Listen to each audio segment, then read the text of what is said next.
카메라 뒤 김건희의 기괴한 명성황후, 코스프레와 음란 행위, 그리고 침소 침범까지. 그 행위의 상대는 누구였을까요? 기록도 없이 왕실 보물창고를 휘저으며 벌인 아나무인 국정농단과 소름돋는 망상의 왕조 코스프레 실체, 영상으로 함께 보겠습니다. 왕이 되고 싶었던 김건희. 김건희는 2023년 경복궁을 비공개로 찾아갔을 당시 국보인 근정전 내부에 슬리퍼 신고 들어가 사진이 공개가 됐죠. 네. 그리고 알고 봤더니 임금이 앉는 어자에도 앉았었다는 얘기가 나오고 있죠. 네. 근데 그 밖에도 여러 가지 조선시대 유적지를 찾았던 것 같습니다. 근데 그런 와중에 아주 충격적인 사실이 전해졌었죠. 저희가 금요일에 못 다뤘는데 윤석열, 김건희가 명성황후의 침실이자 시해 장소로 알려진 경복궁 곤영합에 단둘이 들어가 10분을 머물렀다는 사실 알려졌습니다. 네. 그 구체적 내용을 좀 소개해 주시겠습니까? 저기 뭐 문 잠겨 있었는데 김건희가 문 열어라 하면서 뭐 들어가고 했다는 거. 예, 방문했을 때 데리고 간 인원도 굉장히 소수였고 얘기해 주신 대로 가서 문이 닫혀 있던 걸 막 잠겨 있는 걸 열어라 해가지고 윤석열과 김건희 단둘이만 저기서 10분 가량 머물렀다. 단둘이. 네, 단둘이서 아무도 들어오지 않고. 예, 그래서 참 뭐 의아하다. 네. 뭐 했냐. 뭐 이런 이제 추측성 이야기들이 많이 나오고 있는 와중에 물레동에서는 아주 좀 저질스럽게 추측을 하더라고요. 10분 동안. 굉장히 로맨틱하게 추측을 하던데요. 네. 네. 예. 근데 이거 관련해 가지고 윤석열 변호인이 적당히 하라고 또 분노를 표출하는 일이 있었습니다. 소개를 좀 해주시겠습니까? 윤석열 부부를 변호했었던 유정아 변호사가 이렇게 글을 올렸어요. 적당히 해라. 윤석열 대통령실 모 팀의 사진 담당자가 김건희 여사 관련해 업무상 찍어뒀던 사진들을 악의적으로 민주당과 진보 매체에 제공한다는 다수의 소식을 들었다. 근데 여기 이제 뭐 어이없지. 그 어이없는 건 어이없는 대로 두더라도 네. 이게 그 사실관계가 틀려가지고 이 사람 이제 법적인 고발 당하기 지금 직전에 처해져 있습니다. 어떤 사실관계요? 요 사진을 네. 전달한 사람이 네. 대통령실 모 팀의 사진 담당자가 아닙니다. 밝혀졌죠? 몰라요? 네, 몰라요. 아니야. 누군데요? 그 그러면? 김건희 전속 사진사, 전속 사진사가 이것을 유출한 것으로 지금 알려졌습니다. 네. 예, 그래서 네. 저기에서 지목당한 사람이 저 변호사 고소한다고 합니다. 아, 그래요? 예, 그래요? 예, 고소한다고. 나 아닌데 왜? 예, 그 김건희 아주 그 유명한 사진들을 다 찍은 사람이 이거 유출한 거야. 그 캄보디아에 그 아이 안고 있는 반사판 사진. 아이랑 네. 그거. 그다음에 저기 순천 정원. 순천 갖고 뭐 여가 뒤에 요런 사진 찍은 사람. 그 이제 그분이 최근에 그 대통령실 퇴사 브이로그 막 맞아. 맞아요. 그 난리 난 블로그 올려 난리 났었잖아. 네. 자, 이것과 관련해서는 대한민국 최고의 전문가가 또 대한민국에 살고 있었습니다. 지방시대위원회 신용환 부위원장님 박수로 맞이합니다. 네. 안녕하세요. 신용환입니다. 네, 안녕하세요. 자, 그리고 박진영 교수님도 박수로 맞이합니다. 네, 안녕하세요. 박진영입니다. 안녕하세요. 근데 지금 말씀 주신 거는 그 두 분이 말씀 주신 게 다 맞을 수도 있고 다 틀릴지도 모르겠습니다. 오. 그래요? 네, 네. 지금 이 제보 한 언론에서 이제 단독해서 네, 이데일리가 확정적으로 보도했는데. 네네 신 YJ죠 그분이 네. 브이로그 찍은 분. 그런데 그분이 어떻게 했냐면 퇴사를 할 때 SD 카드를 다 포맷은 했고 그다음에 전달할 부분은 정지원 비서라고 있잖아요. 정지원 비서를 통해서 김건희에게 다 전달한 것으로 그렇게 얘기가 제가 체크된 걸로 보면 그렇습니다. 주변 인물들이 이제 해준 얘기는 정확히 그래서 그 사람은 자료를 가지고 있지 않다라고 물론 일방적인 아직은 주장이겠죠. 그러니까 그 언론에서 한 게 맞을 수도 있고 아직은 모르겠습니다. 그 다음에 이 김건희의 변호인 측이 주장한 사람 그 사람도 역시나 틀리는 얘기일 가능성이 높습니다. 그러면 지금 나올 수 있는 루트가 굉장히 다양하다는 거죠. 뭐냐면 포렌식을 했죠. 비서들 거 다. 유경옥, 정지원 다 포렌식을 했단 말이죠. 그런 속에서 섞여 있을 수 있고 그래서 어디에서 정확히 유출됐을지 모르는데 굉장히 다양한 지금 제가 말씀드린 것만 해도 세 가지 루트가 있는 거잖아요. 그랬는데 김건희 씨 측 그 변호인 측에서 바로 특정을 해서 한 사람, 특히 진보 진영의 시옷 형을 가진 사람, 그 사람을 딱 특정을 해서 지목을 했죠. 그러니까 그거는 틀릴 가능성이 높아서 아마 그분이 지금 고소를 했을 겁니다. 네. 그런데 뭐 그거는 뭐 알아서들 하면 되고 네. 저희가 이제 궁금한 게 왜 이렇게 그 문화재를 많이 찾았을까?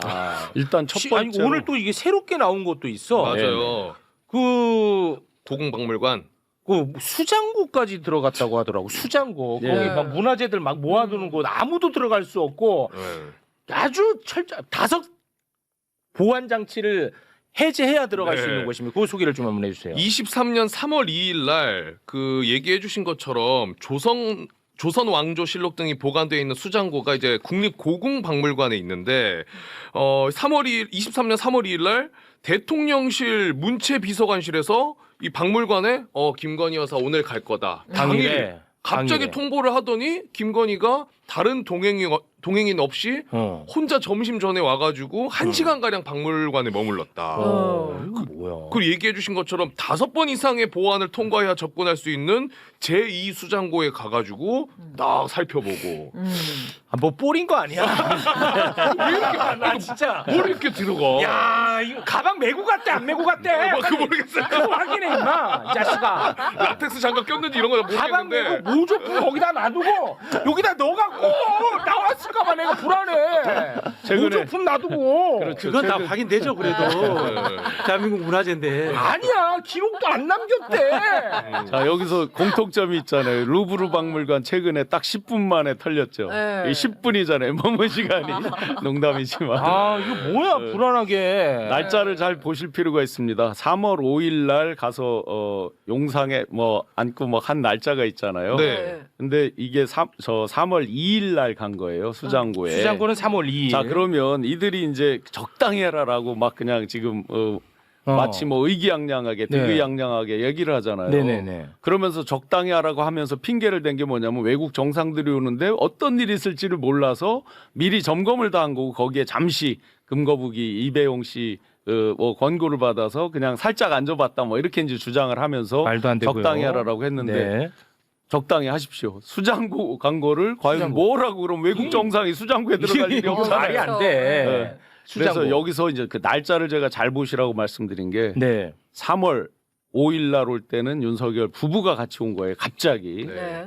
3월 16일, 17일에 일본 총리를 만나러 방 2를 합니다. 뽀린 거 건넨 날. 지금. 아니, 정확하게 하세요. 진짜 불안해서 그래요. 건넸지. 그건 뭐 그러니까 일본을 가기 전에 뭔가 이들만의 의식이 있었을 거다라고 의식. 보는 거고 저한테 이제 의식. 제보를 주는 분은 무속인 분은 그 얘기를 한 거예요. 뭐냐면 이걸 우리 일반인의 시각으로 보면 안 된다. 그쪽에 심취해 있는 사람은 그들의 시각으로 봐야 된다. 두 단어를 얘기했어요. 점령이라는 단어를 얘기했어요. 여기서 뭐를 점령하다는 뜻도 있을 수 있고 점과 영적인 영 한자로 보면 그래서 그런 거일 수 있다. 그걸 우리 일반적인 사람의 상식으로 해석하려면 안 된다라고 얘기를 했어요. 아니, 근데 뭐 다른 데는 뭐 어떤 무속적 의식 뭐 그것도 이상하긴 한데요. 네. 그래 뭐 100번 양보하면 그럴 수 있다고 쳐. 수장고는 의식하고는 그거는 관계없잖아요. 좀 수장고. 의식하고는 관계없어요. 아니 그 무슨 무속의 의식을 수장고에서 해? 그건 말이 안 되잖아. 최욱 씨는 도굴꾼으로 나는 도굴 쪽으로 합니다. 나는 의심해요. 도굴 쪽으로. 네. 가방을 메고 갔으면 진짜 나는 위태롭다고 봅니다. 가방에 네. 부적을 넣어 갔을 수도 있어요. 부적을 넣어 가서 어떤 보물에 붙였을 수도 있지 않을까. 저는 그런 의심을 해보거든요. 네. 방금 우리 이제 신용환 교수님 소개할 때 전문가라고 소개했을 때 처음에 이분이 문화재 전문가인가 무속 전문가인가 사실은 이제 정보라든가 이런 쪽의 전문가이신데 이걸 제가 나름 이렇게 한번 분류를 해봤어요. 접근법을. 네. 첫 번째 김건희가 거기 간 이유 중에 하나 내가 문화재 전문가다.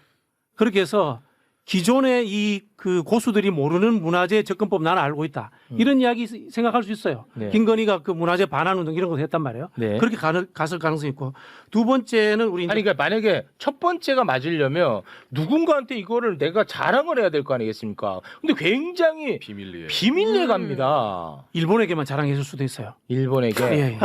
예를 들면 사진 찍어서 그렇죠, 그렇죠. 어. 그렇죠. 네. 그다음에 이제 곽수산 씨 이야기처럼 좀 에로티시즘적 접근이 있을 수 있어요. 제가 한 건 아니고. 저기 뭐야 윤석열하고 둘이 예, 윤석열 예. 침실에 들어갔다 이렇게 그거는 했는데, 뭐 말이 안 돼. 근데 제일 의심 가는 건 무속이에요. 무속이에요. 그러니까 그 우리 그 최욱 씨처럼 이걸 훔쳐갔느냐 모조품 옮겼느냐 이거보다 그 명성하고 침전에 가서 한번 뒤집어 봐야 돼.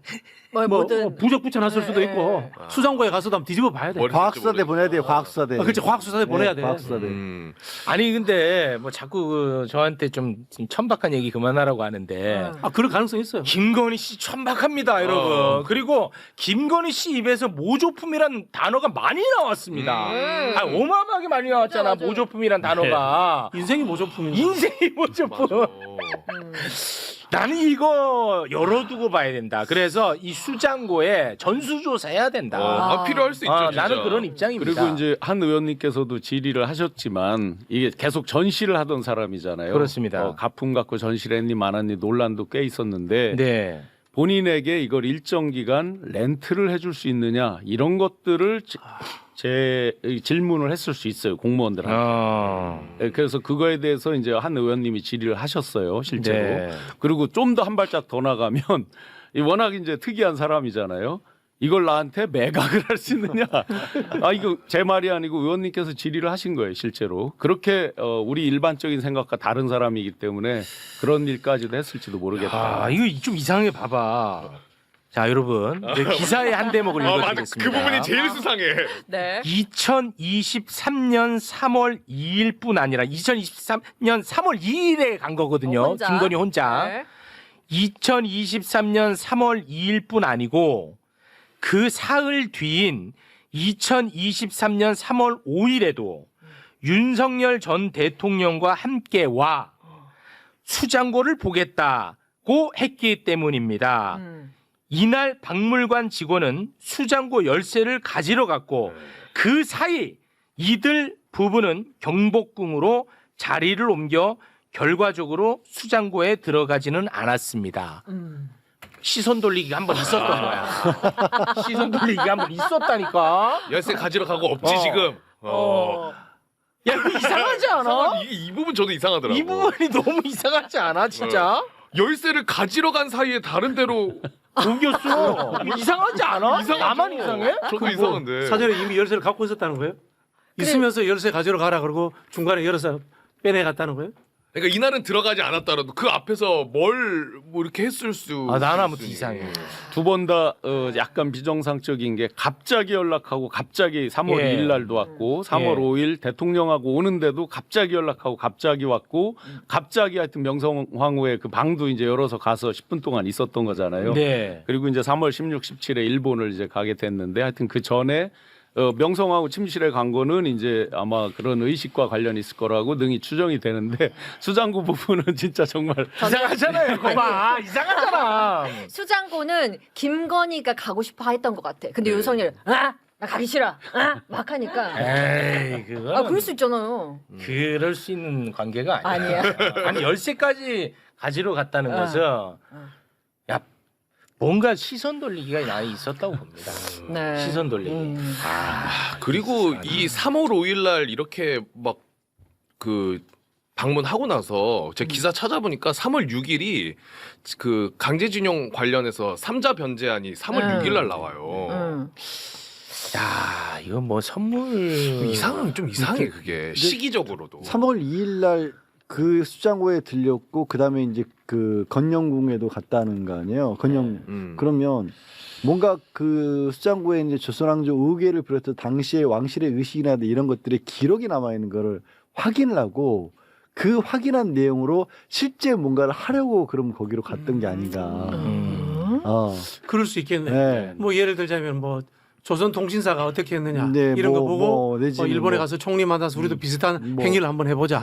이게 또 통일 대통령으로 김건희가 네. 나가는데 도움이 된다. 네. 그래서 명성하고 침전에 가서 부적도 하나 붙여놓고 그러니까 뭐. 그 침전은 저는 진짜 과수세를 CIA에서 보내야 돼요, 분명히 침전은 진짜. 보내야 된다고 생각합니다. 알겠습니다.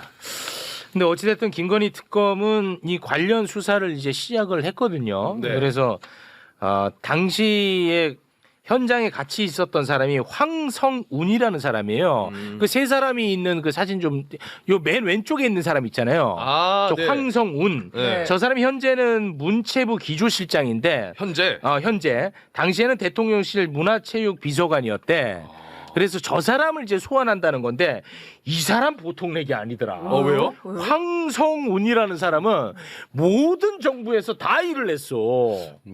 이명박 정부에서 유인촌 문체부 장관 비서관 했고 박근혜 정부에서 대통령실 선임행정관 했다가 윤석열 정부에서 문화체육 비서관 그리고 지금도 문체부 기조실장. 대단한 사람이더라고. 뭐 저도 정부에서 일을 했지만 이제 보통은 비서관을 마치면 대부분의 공직자들이 그 위에 이제 수석이나 뭐 다르게 저기를 하지 않을 경우에 이제 옷을 벗고 산하 기관 이런 데를 많이 가죠. 공사 사장이라든지 네. 문체부에도 이제 산하 기관이 29개인가 있을 겁니다. 그런 데를 이제 가는데 기조실장으로 갔다는 건 확실히 그 정부의 실세라고 보시면 됩니다. 그러니까 김건희 씨와 정말 굉장히 가깝게 뭔가를 하고 있다. 이렇게 추정할 수 있습니다. 아니 이번 정부 기조실장인데? 지금까지도 기조실장이죠. 네.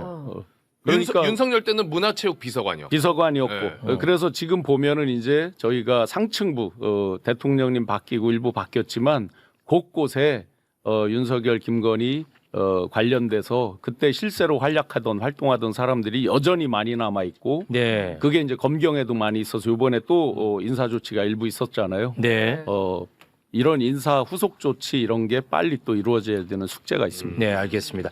우리 그 부위원장님은 이제 가셔야 되니까 끝으로 하실 말씀. 그 건진 관련해서 네, 건진. 건진이 이제 지금 싹 부인하다가 이제 갑자기 긍정을 하고 했는데 그렇습니다. 경찰 검찰 그 이력서 이런 게 이제 최은수 씨 집에서 나왔잖아요. 네. 그에 대해서 그거 자기는 그냥 운명을 봐주기 위해서 그랬다라고 하는데 완전히 새빨간 거짓말이라는 게 그 주진우 기자가 오픈했었지만 자료화면 몇 개만 이렇게 봐주시면 네. 그들이 제출한 이력서에 보시면 운명을 보려면 사실은 연어릴 씨와 커리어 정도만 있으면 되는 거 아니에요. 네. 상세하게 내용이 써져 있는데 심지어 그 어떤 내용에는 뭐까지 있냐면 이 사람을 기용하면 회장님이라는 표현이 나와요.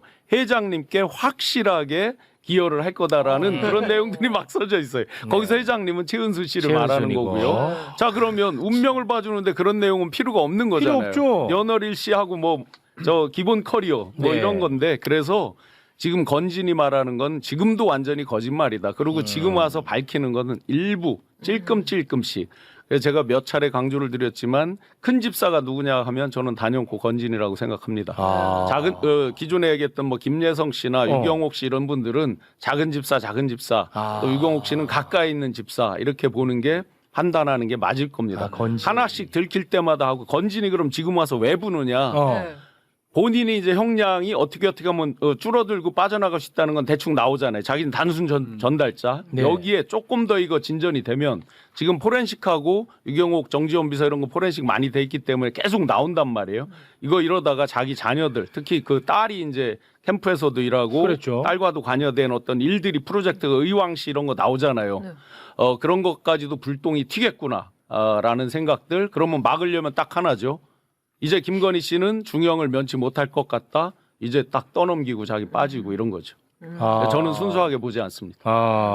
그럼 어찌됐든 간에 이제 건진 입에서 김건희에게 좀 불리한 내용은 좀 나올 수 있다고 봅니까? 조금씩 나올 때 나오는 게 먼저 선제적으로 계속 나오는 게 아니라 꼬리가 밟힌 것만. 왜냐하면 본인이 보호할 게 많아요. 퀸비코인 이런 의혹을 제가 말씀드렸었잖아요. 네네. 본인이 뭐 어떻게 얼마만큼 세탁했는지 우리가 모르잖아요. 반봉권 띠지 이런 얘기 그렇지. 어떻게 됐다 아직도 자기 입으로 얘기 안 하잖아요. 자기가 한마디만 하면 그건 진실이 바로 나오는 건데도 안 하잖아요. 네. 알겠습니다. 김건희가요 국립고궁박물관 수장고에 출입했다라는 뉴스를 보고 저는 경악을 금치 못했는데 관련해서 일찌감치 김한 기자님 제보를 받으신 게 있다고요? 뭐 어떤? 예전에 그러니까 이 시기가 맞물려 갖고 되게 네. 화제가 됐는데 예전에 제보가 왔었어요. 그러니까 그 문화재가 김건희한테 반출이 됐는데 네. 지금 그때 이제 관저 막 탄핵이 되네 만에 네. 이럴 때였 즈음이었어요. 올해 초. 예. 네. 근데 이제 만약에 탄핵이 되면 어떻게 돌려받아야 되나 지금 관저도 못 들어갔는데 어. 그거가 돼갖고 막 전전긍긍 하고 있다 담당자들이. 라는 이제 제보를 받아서 저희가 문화재 반출 리스트나 이런 거를 이제 확인을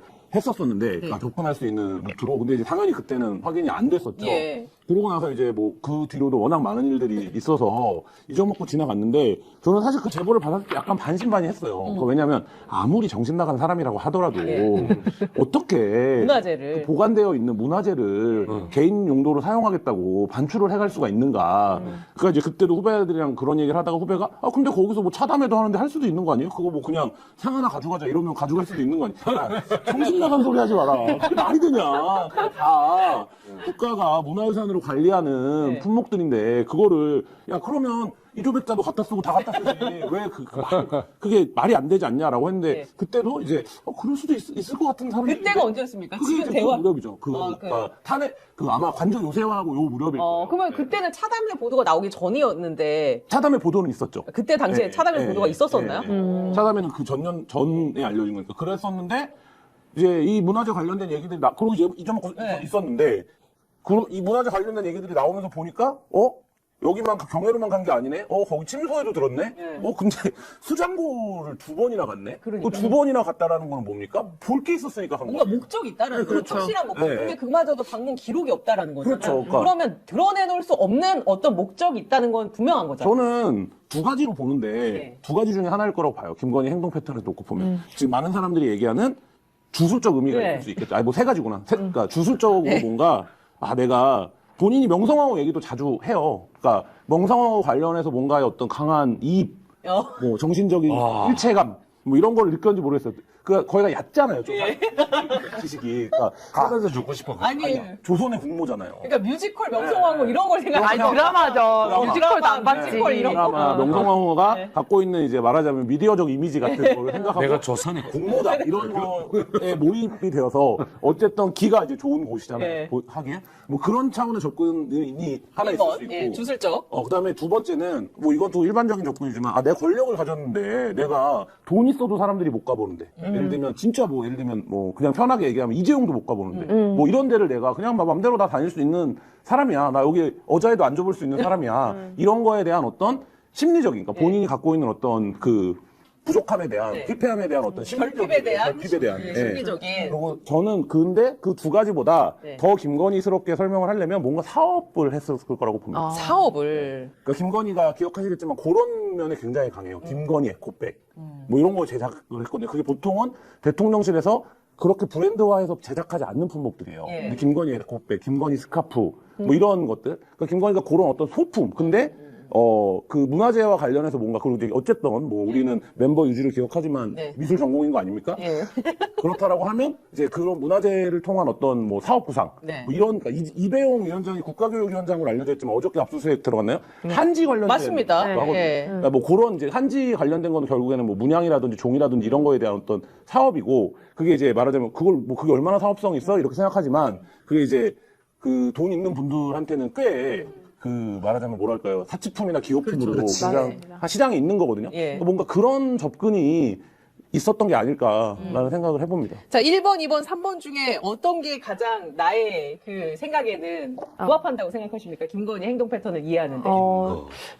저는 그러니까 저도 세 가지가 다 약간의 결합이 있지 않겠나 싶었는데, 이제 미지의 공간, 그리고 불허의 공간을 자신의 어떤 권력을 차지함으로써 이제 들어간다라는 그 쾌감, 그리고 그것도 그 통과하는 그 행위 자체도 저는 약간 주술적 의미라고 생각을 해요. 왜냐면 그 결계를 깬다라는 그런 느낌으로 그런 것도 있을 것이고, 저는 이 사람이 이제 그 굉장히 궁이라든지 어떤 왕조 뭐 이런 것들에 대한 약간 로망이 있었던 것 같아요. 그래서 예를 들면은 뭐 영국 그때 영국 누구죠? 이제 돌아가셨을 때 하셨을 때 엘리자베스 여왕 서거했을 때도 그렇고 이제 그 어떤 그 자신이 그동안은 이제 뭐 권력으로서 검찰총장 부인으로서 이제 어느 정도 누렸는데 이제는 완벽하게 이제 그걸 뛰어넘는 무언가를 이제 쟁취했다 이런 것이죠. 그래서 저는 이 말씀하셨듯이 뭐 박물관의 어떤 보물들, 그리고 이제 일반인들, 아무리 돈이 있어도 이제 접근할 수 없는 이런 문화재들, 이런 것들 하고,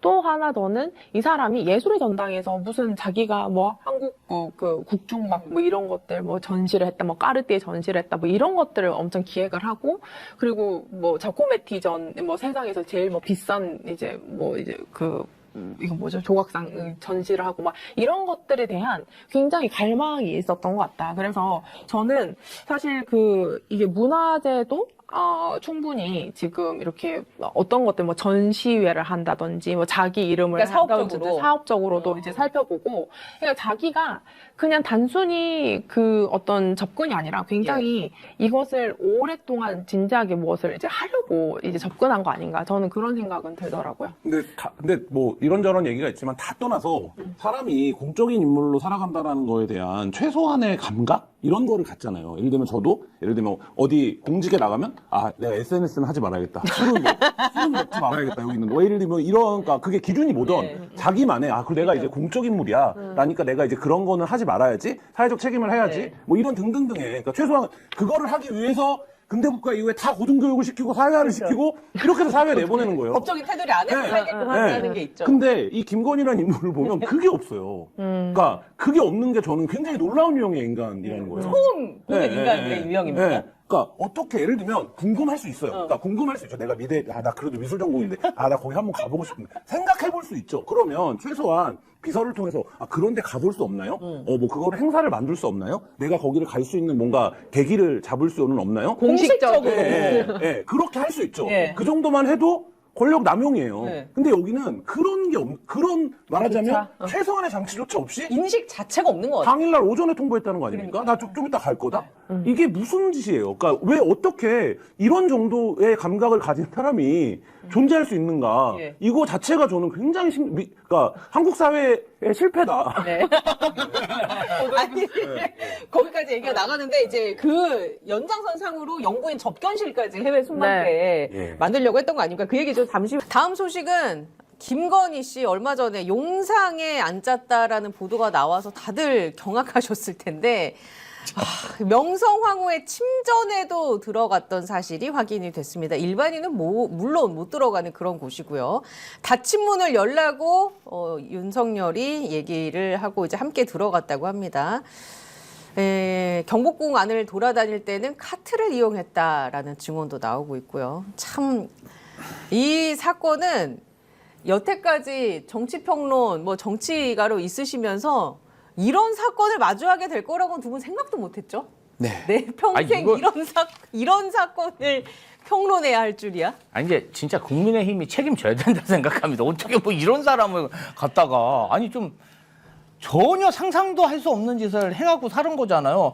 글쎄 거기 아무도 못 들어가는 종묘나 궁궐에 들어가서 구경하고 싶었나 보다. 거기까지는 생각이 들었는데 명성황후 침전은 일반인이 잘 알지도 못하는 데고 또 이분이 또 안타깝게 돌아가셨잖아요. 일본인들에게 시해가 됐죠. 이 장소가 미사변이잖아요. 이 장소가 바로 그 시해 장소라고 하더라고요. 이 시해 장소를 왜 들어갔으며 아무도 못 들어오게 하고 본인과 본인 배우자들만 문 닫고 10분 동안 있었다는데 뭘 했던 건지. 경호관이나 직원들은 들어오라고 하지 말고 윤석열과 김건희만 10분 동안 그 작은 공간에 머물렀던 거예요. 아니 그 왜 그런 거야? 1분도 아니고 좀 이게 지금 사진 보고 계실 텐데 이게 작은 공간이란 말이에요. 돌아가신 곳인데 10분 동안 저기서 뭘 한 건지 이렇게 공개된 장소도 아닌데 특별히 저기까지 간 이유는 뭔지 이건 좀 얘기를 해줬으면 좋겠어. 아니 그리고 이 사람들은 왜 이런 거죠? 왜 이렇게 궁궐을 이런 정치 지도자가 없죠. 바쁜데 바쁘잖아. 바쁜데 특별한 어떤 취미가 어떤 취향이 있었던 건지 카트까지 타고 거기를 돌아다녀야 할 이유는 뭔지 좀 이건 진짜 궁금합니다. 그러니까 이렇게 봐야 될 것 같아요. 이걸 어떻게 볼 수 있습니까? 이거 관련해서는 어떤 평론가도 편을 들어주지는 않더라고요. 국민의힘 쪽도. 물론 아직 제가 다 서정욱 변호사한테 못 물어봐서 책임을 져야지. 모르겠는데 국민의힘에서 대부분 평론가들, 패널들도 부적절해 보인다라고 얘기를 하는 거 봤을 때는 다 공이 똑같아요. 바쁘기도 하고 안 바쁘다 하더라도 11번을 갔다는 거예요. 불국사 몇 번 가셨어요? 혹시? 한 3번? 저도 2번 저도 수학여행 2번? 뭐. 석굴암 네. 평생 2번 가요. 네. 두세 번. 한 번 가고 말아. 경복궁도 제가 서울 와가지고 너무 신기해서 네. 한 번 가. 애들 데리고 한 번 가고 2번 정도 가면 말거든요. 그 일정이 많은 사람들이 11번이나 갔다. 첫 번째 호기심, 두 번째는 뭔가 권력욕. 근데 문 닫고 저 안에 침실 안에 저기 앉아서 뭘 했다. 저는 결국 또 무소하고 연결되는 것 같거든요. 그거 아니면 사실 납득이 안 상식적으로는 돼요. 설명이 힘들다. 11번 가는 것도 이상하지만 네. 침실에 들어가는 것도 이상하고 거기 가서 문 닫고 뭘 했다는 것 자체를 그냥 이거는 이렇게 말하고 싶지도 않고 이런 걸 평론이라고 하고 싶지도 않지만 암만 생각을 해봐도 암만 호기심에서 11번을 왜 갑니까? 뭐하러 갑니까? 우리 집 앞에 어제 그 박물관도 한 번 이상 안 가요. 누가 11번을 가요. 그렇다면 결국은 무속적인 부분들이 있었지 않나. 이 정권에서 관통하는 게 무속이거든요. 시작도 무속이 끝도 무속이란 말이에요. 여기도 무속이 작동했던 게 아닌가. 결국 이 얘기를 하지 않을 수 없습니다. 경복궁 방문한 날짜가 3월 5일 5시입니다. 네. 오자를 특별히 좋아했다고 하던데 김건희가 네. 이날도 뭔가 딱 본인이 감을 잡고 점지를 한 날이 아닐까 싶기도 하고 아무튼 무속적인 게 아니면 이해가 안 된다라고 하는데 저도 한 표를 보탭니다. 저는 윤석열, 김건희 부부가 대통령이 돼서도 이런 괴이한 일을 한 게 아니라 검사 시절, 서울중앙지검장 시절, 검찰총장 시절에도 이런 괴이한 일을 했다고 생각합니다. 뭐 지금 보면은 그때도 뭐 무속인들한테 전화해서 상담받고 그런 네. 제보들이 엄청났잖아요. 저 깜빵 가나요? 이런 거 무속인들한테 물어봤었잖아요. 그리고 뭐 말미에도. 이런 걸 보면 사실 상식적으로 왜냐하면 정치인들이라는 게 선거를 하고 막 말이 많기 때문에 내 행동을 어떻게 했을 때 사람들이 주시하고 기록으로 남고 나중에 어떻게 비판받을지 다 그 걱정들을 해요. 그래서 조심스럽게 행동하는데 이 사람들은 나는 절대 안 걸릴 거야. 절대 안 비판받을 거야. 이런 생각을 하니까 이런 괴이한 행동을 한 거 아니겠습니까? 볼수록 괴이하고요. 이 부분 관련해서는 조금 더 언론사와 뭐 이런 데서 좀 취재 좀 했으면 좋겠고 둘이 좀 밝혔으면 좋겠어. 아니 근데 이걸 취재한다고 해서 그 안 돼요. 그 그냥 공간에 우리는 둘만 그냥 있는데. 이런 평론을 하더라도 이해가 이제 그냥 받아들여야 되는 게 시작 자체가 왕자였어요. 네. 왕자 이것도 이상하지 않아. 써도 누가 왕자를 써가지고 이 짓거리를 합니까? 저도 안 합니다. 미친 이런 짓거리가 대통령 경선 때부터 시작됐단 말이에요. 중간에 얼굴 보고 또 무속인 출신의 행정관을 뭐 뽑았다. 맞아요. 허위 경력 그 얘기도 사실 있었고요. 그 대통령 선거 직전까지 그렇죠. 이재명 대통령 선거 직전까지도 월급 그거였다고, 받아갔다는 얘기도 네, 있고요. 하더군요. 그 후에 노상원이라는 보살인데 예. 이 사람도 지도 못 믿어가지고 어디 군산 가가지고 애기 보살 다른 보살한테 물어보는 등등의 얘기가 그냥 일반 가정집에서도 이만큼은 안 보거든요. 아 몰라 보는 데가 있으나. 예. 근데 국가를 이제 어떻게 운영하는 입장에서 무속이 크게 관통을 하고 있다면 납득할 수 없는 걸 우리가 굳이 억지로 이해하려고 하지 필요 없이 이 사람들은 무속에 대해서 저는 뭐 대부분 그 관저의 어떤 그 강아지 수영장인가요? 뭐 예. 수영장도 저는 무속적 일환 아닌가 싶기도 하고 그 정자를 또 옮겨놨다고 그렇죠. 얘기도 있죠. 예. 거기도 무속적 일환. 그래서 저는 그렇게밖에 해석이 안 돼요. 아니, 2층에 다다미는 왜 깔은 거예요?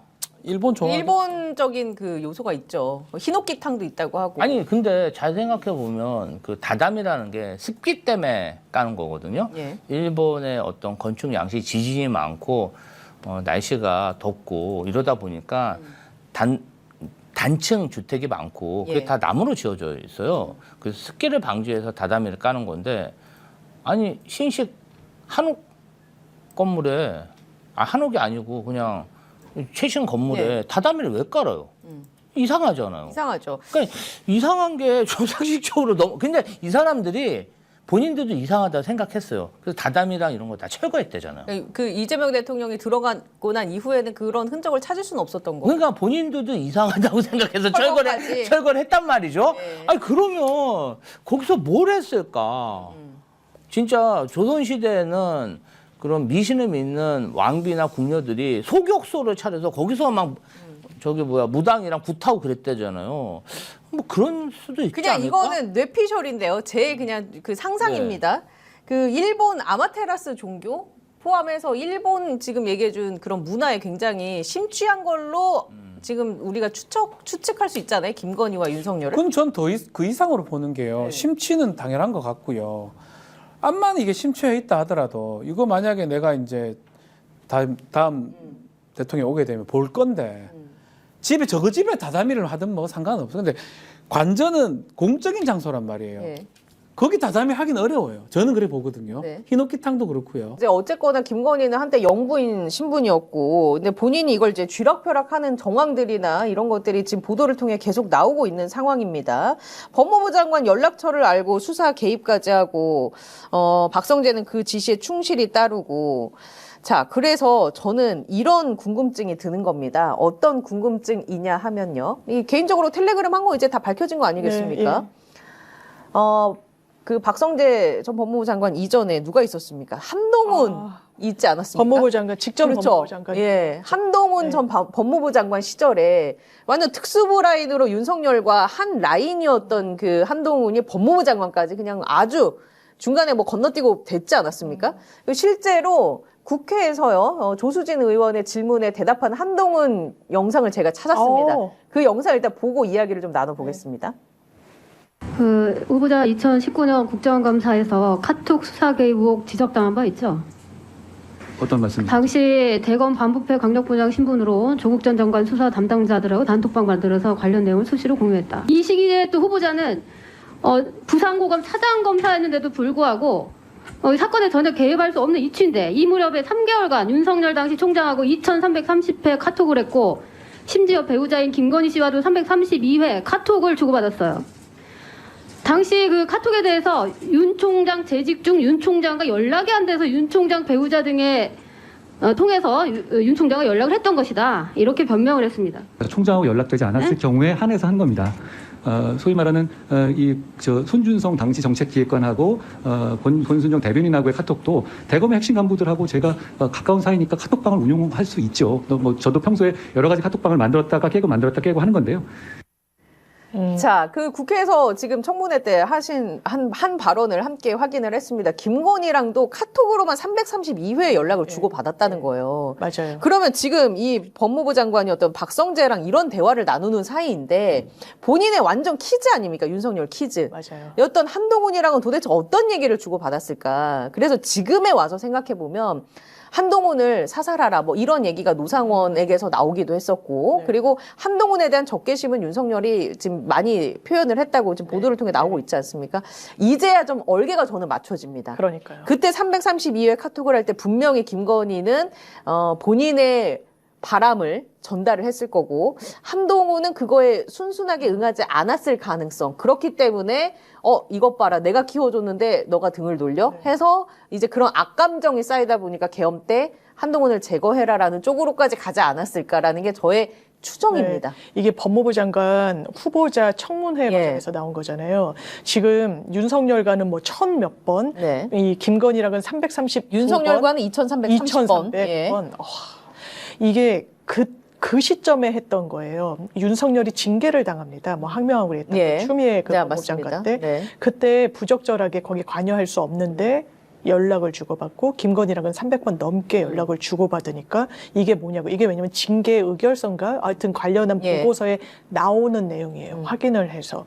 그렇기 때문에 여기에 대해서 문자를 그 짧은 시간에 300번 이상 지금 변명하는 거 보세요. 자기 상관이 검찰총장이 연락이 안 되면 김건희한테 한다는 게 말이 됩니까?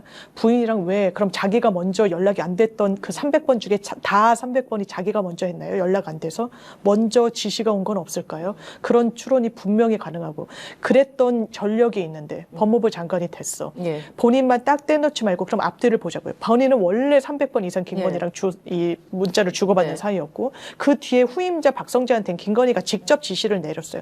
본인은 박성재보다 더 윤석열과 가까운 사람 아닙니까? 그렇죠. 그 당시에 제가 초대 법무부 장관으로 한동훈 씨가 임명됐을 때 많은 분들이 국민의힘 포함이에요. 굉장히 깜짝 놀랐던 게 제가 생생하게 기억나요.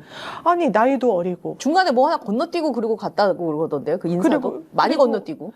그런 부분을 다 종합해 보면 자기가 정말 최대 수혜자 아니었습니까? 그렇죠. 윤석열 황태자죠. 정부. 예, 꽃길만 깔아줬죠. 꽃길을 깔아준 꽃길을 걸었고 그 꿀을 빨아먹은 자예요. 그걸 지금 와서 지우고 딱 본인이 감추고 싶은 과거에 대해선 함구하고 문자 뭘로 주고받았는지 지금이라도 당당하다면 밝히세요. 박성재 것만 밝히지 말고 본인도 법무부 장관일 때 김건희 씨랑 문자를 주고받았는지 일십했다는 자기가 내놓고 싶은 그 문자만 드러내지 마시고 일십하기 전에 어떤 문자를 주고받았는지 이제는 한동훈 씨가 답변할 때가 됐다고 그러니까요. 저는 그래서 왜 한동훈이 이런 사건에 대해서 본인이 침묵하는가. 만약에 본인이 정말 정치를 앞으로 계속할 생각이 있다면 이거 갖고 본인이 자산으로 삼을 수도 있지 않겠습니까? 네. 과거에 이랬고 나는 절연을 하겠다. 이 세력과는 뭐 이 부분이 있었고 이 부분이 있었고 공익적으로 이런 부분은 내가 제보를 할 수 있다. 뭐 이런 식으로 만약에 스탠스를 잡는다고 하면 오히려 내란 세력과 인연을 끊으면서 본인의 정치적인 자산을 키워갈 법도 한데 않을 거예요. 절대 그렇게 하진 않는 상황이고 너무너무 결탁했던 걸로 보이는 부분. 저는 이제 그때 당시 그럼 어떤 내용들을 서로 주고 받았을까도 상당히 궁금해집니다. 맞습니다. 이 정도로 박성재 전 법무부 장관에게 이런 오더 내리고 저런 오더 내리고 했을 정도면 도대체 그 가까웠던 그 한동훈에게는 어떤 지시를 내렸을까? 집권 아주 초반기에 더 네. 승승장구하고 그 기세가 시퍼럴 때는 예. 무슨 지세를 내렸을까? 그래서 김건희의 휴대전화 기록, 비화폰 기록을 확보하기 위해서 특검이 김건희 특검이랑 최상병 특검의 압수수색 영장을 또 발부받아서 이걸 집행을 했는데 한동훈이 먼저 깔 일은 없을 것 같고요. 제가 봤을 때는. 비밀번호도 뭐 네. 20몇 자리를 공개 안 예. 했던 사람 아니에요? 한동훈이 김건희와 서로 주고받았던 그 내용을 먼저 깔 일은 없을 것 같고 만약에 이제 특검 쪽에서 이 비화폰 기록이나 휴대전화 기록을 이제 확보를 충분하게 해서 그때 당시에 어떤 일들이 있었는지 좀 들여다보는 과정에 한동훈 전 법무부 장관 시절에 약간 이제 뭐 부당한 청탁이 됐든 부당한 지시가 됐든 그런 걸 할 수 있는 입장과 지위가 아니었음에도 불구하고 그런 게 있다면 저는 이제 한동훈까지도 이게 조사가 이루어질 개연성이 충분히 있다. 여러 조사에 걸쳐 있죠. 초대 법무부 장관이었기 때문에 또 이 런종섭과 예. 관련해서도 피해자로 입건됐다고 지금 네. 보도가 나오고 있는 거 아닙니까? 본인은 딱 아니 나 아닌데 나 그때 안 했는데 이렇게 할기에는 역부족일 거예요. 어떻게 그 당시에 본인이 FBI처럼 인사검증 한다면서요. 인사검증 어떻게 했는지 본인이 외압받아서 했는지 말씀 주신 대로 그러면 초대 법무부 장관으로서 그때 얼마나 많은 수사가 이루어졌습니까? 예. 노웅래 의원 무죄 받은 그렇죠. 거 보세요. 예. 그때 본인이 돈봉투 부스럭거리면서 얼마나 특정 정파의 네네. 무슨 구성원인 것처럼 법무부 장관이 공무원은 정치적 중립 의무가 있는데도 예. 그 난리를 치더니 거기에 대해서 왜 말이 없습니까? 거기에 대해서도 얘기하십시오. 김건희는 여한이 없을 것 같아요.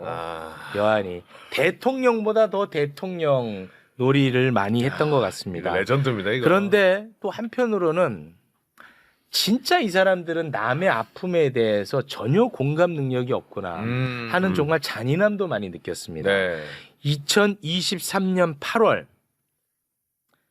당시가 어떤 상황이었냐. 최상병 순직 사건으로 우리가 굉장히 화가 많이 나 있을 때입니다. 그리고 잼버리 파행으로 한덕수가 변기 닦고 있을 때 예. 민심이 흉흉할 때입니다. 그때 잼버리 참여한 분들 막 고열로 난리도 아니었을 때잖아요. 그렇습니다. 예. 그때 정말 대한민국 국격이 막 땅에 떨어졌었잖아요. 그런데 그때 윤석열 김건희 부부는 경남 저도로 여름 휴가를 떠납니다. 그때 있었던 일을 김성훈 경호처장 오랜만에 또 다루네. 아 로맨티스트?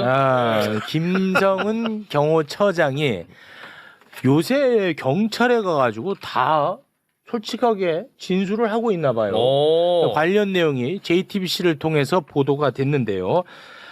관련 내용 진술 소개 부탁드리겠습니다. 김신 경호처 가족 부장이 당시에 여사께서 캠프파이어를 보고 싶어 하신다. 이렇게 무전으로 전파를 했다는 거고요. 그래서 경호처 직원들이 바닷가를 서둘러 평탄화하고 장작도 가져왔다. 이렇게 진술을 했습니다. 저거 할 때 경호처 직원들의 마음이 어땠어요? 현타오죠. 나는 자꾸 그 생각이 나가지고 굉장히 고통스럽습니다. 그때 이제 함께 있었던 사람들이 보도에 따르면 대통령 비서실 관계자가 있었고 대선 캠프도 도왔던 사람들이 있었나 봐. 그 사람들이 이제 캠프파이어 막 해가지고 휴가지에서 했던 일도 진술을 했더라고요. 자, 그 캠프파이어에서요. 그 사람들이 참석자들이 앞으로 서로의 다짐도 저도 진짜 열심히 하겠습니다. 네, 뭐 그런 얘기를 했다고 하는데 여기서 뭐 어떤 이야기가 오고 갔답니까? 여기에 참석했던 사람이 바로 21g 대표입니다. 21g 대표예요? 여기까지 갔어. 야, 이거 민간인인데? 예.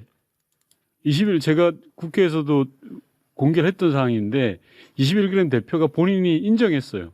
자기 저도 휴양제 휴가 같이 갔다. 캠프파이어 같이 갔다고. 자기 부인은 가지 않았고 자기 이외에 서너 명의 민간인이 있었다. 같이 했고 말씀처럼 방금 발제하신 것처럼 대선 캠프에 참여했던 핵심 코어 그룹들이 모여서 의지를 밝힌 거예요. 이 자리에서. 근데 여기 아까 뭐 캠프파이어 정도가 아니라요. 저한테 들어온 제보에 따르면 경호처 직원들이 진해 인근에 있는 폭죽이라는 폭죽은 다 끌어모았대요. 캠프파이어하고 폭죽을 발사를 위해서. 그래서 진해 인근에 폭죽이 동이 날 정도로 다 모아가지고 그날 다 쏘았어요. 와, 진짜 이게 어떤 거냐면 저는 대한민국의 대통령 포함 어느 누구도 해군 군함을 유람선으로 쓴 사람이 있습니까? 그러니까요. 그 관련 내용도 이제 진술이 있는데 해군 군함에서 선상 파티를 즐겼다는 건 뭐 세상에 알려진 사실 아니겠습니까? 다뤘었죠. 그런데 이거는 이제 저는 처음 알았는데 대통령이 이 짓을 해도 욕먹을 짓이야. 그런데 대통령은 그때 또 없었나 봐. 군함에 김건희만 있었대. 그때 선상 파티를 즐겼는데 그 내용 소개 부탁드립니다. 자, 그때 윤석열은 수석들과 다른 곳에서 만찬 중이었다라고 진술을 했고요. 술 먹고 있었다는 거고. 예, 귀빈정엔 김건희만 있었다. 자신도 김건희 초대로 참석을 했었다. 방금 우리 윤건영 의원님 말씀해주신 다른 경호처 간부가 폭죽을 터뜨리기도 했다. 귀빈정이 이게 식당 이름이 아니고 배 이름이잖아요. 배를 이렇게 지칭하는 거잖아요. 대통령이 타고 가는. 해군 군함입니다. 네. 와, 진짜 열받아, 진짜. 이거 용서가 안 돼. 캠프파이어 때는 윤석열이 있었어요, 없었어요? 없었다고 없었지. 들었고요. 시계열별로 쭉 정리를 해주면 이런 겁니다. 우선 김건희가 배를 타고 싶어서 배를 탔고요. 그러니까 해군 군함을 유람선으로 쓴 거죠. 그쵸. 그 안에서 작살 파티를 한 거예요. 군함에서 작살 파티. 작살 파티까지만 그러면 제가 요거 짧게 정리하고 그러면 디테일한 이야기 듣는 게 좋을 것 같아. 자, 일단 그리고 제주도에서 다금바리회 공수해가지고 먹었다는 얘기 우리가 이제 전하지 않았습니까? 관련 내용도 진술을 했더라고요. 자, 김용현 당시 이제 경호처장의 지시로 제주도에서 다금바리를 공수했는데 경호처 직원이 김해공항에서 회를 받아가지고 들어왔어요. 그런데 이게 좀 법적으로 문제가 좀 됐나 봐요. 작사를 이용을 하려면 뭐 어촌계장에 그거는 요 다른 얘기예요. 네, 요거는 직접 잡으려면 작살 쇼가 또 있었잖아요. 그렇죠. 다금바리는 그냥 갖고 와서 그렇게 먹었고 작살 쇼가 또 있었는데 이 기억이 또 가물가물한 분들 계실 것 같으니까 작살 쇼 의혹 제기를 했던 박지원 의원님의 그 영상을 다 같이 한번 보고 오겠습니다. 김성훈이 얼마나 나쁜 사람이냐면은 진해 휴가 갔는데 김건희가 회는 바다에서 작살로 잡은 회가 피가 빠지니까 맛있다 하니까 김성훈이 진해에 있는 화로집에 가서 생선을 사다가 가두리 딱 걸쳐놓고 바다에서 작살로 잡는 것을 찍어가지고 김건희한테 보여주면서 이게 그 생선입니다 하니까 김건희가 역시 우리 경호처는 멋있다. 대한민국 대통령과 영부인을 경호한 게 아니라 심지를 경호해서 아부를 경호한 사람이에요. 와, 진짜 너무 어떻게 보면 너무 과한 의혹 제기 아니야 이렇게 생각될 정도잖아. 그런데 이것과 관련해서 진술을 했더라고요. 그러니까 그 작살 쇼와 관련해서 작사를 이용을 하려면 어촌계장에 허가가 있어야 된대요. 법률 검토를 해봤더니 그렇다는 걸 알았나 봐. 자, 그래서 포기했다는 겁니다. 대신에 횟집에서 활어를 구해 와가지고 수조에 넣고 이거를 이해가 안 가는데 UDT 출신 경호처 직원이 포획을 해가지고 이렇게 했다라고 진술을 했어요. 저 경호처 직원 얼마나 현타와. 진짜 천벌 받아야 됩니다. 이제 좀 디테일한 설명 부탁드리겠습니다. 이게 시계열로 쭉 엮어서 하루에 있었던 일로 보시면 될 것 같아요. 쉽게 말하면. 작살까지도. 그러니까 김건희가 배를 타고 싶다라고 하니까 해군 군함을 유람선으로 띄웠죠. 거기서 작살 파티도 한 거예요. 다금바리가 먹고 싶다 그러니까 수조에 넣어서. 자, 근데 또 우리 폭죽을 하나 봐야 돼. 그러니까 경호처 모든 요원들이 다 동원돼서 진해에 있는 폭죽들 다 쏘아가지고 선상에서 폭죽 쏘는 것도 봤어요. 그리고 구경하고 나서야 지금 우리 캠프파이어 해야 돼라고 해서 경호처 간부들 동원해서 바닷가 평탄화 작업을 쭉 한 다음에 바닷가에서 캠프파이어를 해요. 캠프파이어가 끝난 다음에 야 우리 노래나 한 자리 할까? 그래서 경호처 간부들을 동원해서 그 저도 휴양시설에는 노래방 기계가 없거든요. 시내 나가서 가지고 와. 그래서 경호처 간부들이 노래방 기계를 수배해서 또 가져와요. 밤에 노래까지 부르면서 그 난리를 친 거예요. 이게 쭉 이어지는. 그럼 노래도 뭐 불렀을 거 아니야. 여사님을 향한 나의 사랑. 그거 정말 돌아버리거든. 그거 했을 거 아니에요. 그럼요. 그래서 경호처 간부가 노래방 기사는 아니잖아요. 진해 시내에 나가서 노래방 기계를 수배해 오면서 자기가 설치까지 했다는 거예요. 얼마나 비참하고 모욕적이죠. 정말 현타가 오겠습니까? 평탄화 작업까지는 그렇다 쳐. 노래방 기계 설치하던 그 간부가 얼마나 이게 폭죽사와 노래방 기계사와 작사쇼회 이게 V0였던 김건희를 위한 쇼였던 거예요. 하룻밤의 쇼. 노래는 그 캠프파이어 그 자리에서 한 거야? 아니면 또 어디 들어가서 한 거야? 들어가서요. 들어가서. 야. 김건희 본인의 자백에 의하면 아무것도 아닌 사람이잖아. 그러니까요. 근데 거기서 이렇게 엄청난 일을 그러니까 하여튼 멋지게 살았어요.